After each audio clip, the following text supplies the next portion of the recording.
I was so blessed and fortunate to have married the love of my life. Been married 42 years in April, 7 grandchildren and 3 children. I remember when COVID started and we were at home, just like the rest of you, I'm sure, watching the despair in New York with ambulance after ambulance pulling into the hospitals, makeshift morgues, the despair, the long lines for COVID testing, and all I could do was pray. Pray for these people. Pray for COVID to stay away from my family. Perry came home on a Wednesday afternoon. Thought he had, allergies, a cold, just wasn't feeling good. So we do like anybody, go to the medicine cabinet, pull out what you have over the counter. Wednesday, Thursday, and Friday, he actually worked every day, but that was my husband, always going to work.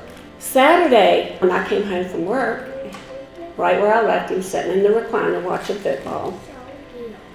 Well, I brought a COVID test home with me, and I said, Perry, we need to do this. And surprisingly, he let me right away. It was positive. And I'm like, oh my gosh, Perry, you have COVID. It's okay, honey, it's okay. I'm gonna be okay. And I think in his mind, because some of our children and grandchildren had COVID, that he thought, I'm gonna be okay.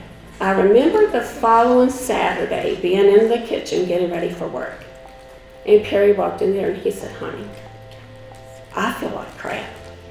And just right away, I'm like, oh my God, Perry, what's different? What changed? How do you feel different? I don't know, he said. I feel horrible. I said, Perry, please let me take you to the hospital. Honey, you need to go to the hospital. Get to the hospital and get in the back of the room. And at this time, Perry was on the nasal oxygen and started an IV. When the doctor comes out, I go in. I go in the room and I'm standing there and I'm holding his hand, I'm rubbing his hand, and I'm telling him how much I love him. And there's a nurse with her back to me going, well, this is the hard part. This is the part I hate. I know you live together. You have to leave. Didn't have much visual contact with him. Did talk to him a little bit by the phone. And by then they had went from the nasal to the mask. And he was not liking that. So on Monday night about midnight, honestly, it was very, very late when I got a call from the doctor saying, Mrs. Hipes, you need to encourage your husband. He is refusing treatment. I'm like, what do you mean he's refusing treatment? He keeps pulling his mask off. And I said, well, I probably would too if you were pushing that in my lungs. I'd probably be pulling the mask off. So honestly, I didn't think that we were to the point of talking about being put on a ventilator. To me, yes, put him on the vent, save his life. I want to save his life. And I heard about COVID. I know all about COVID and what COVID could do to your body, but I had no idea it hit him that fast. It hit him that hard. So Perry went on a vent. My husband was in the hospital almost a month. So me and my children and Melissa, we all went to the hospital, and we met with the doctor.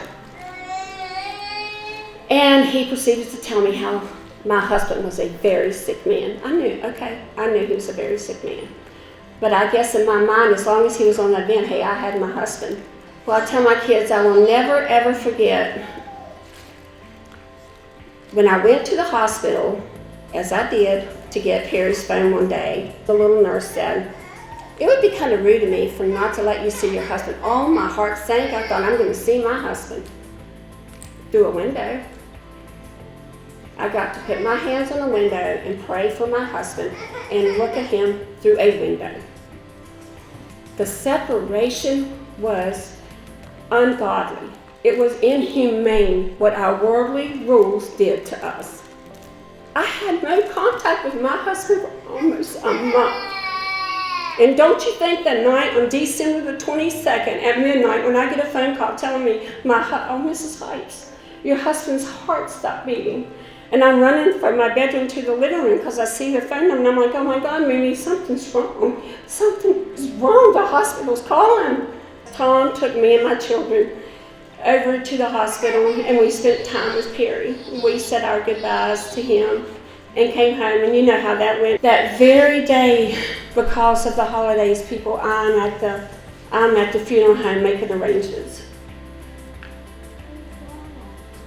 It was so overwhelming. It was just a lot to take in a day. It was just so much all at once. So on Wednesday, we had the funeral for Perry. We had to break tradition, and he took his final ride to his resting place in the back of a pickup truck. But that's what we wanted.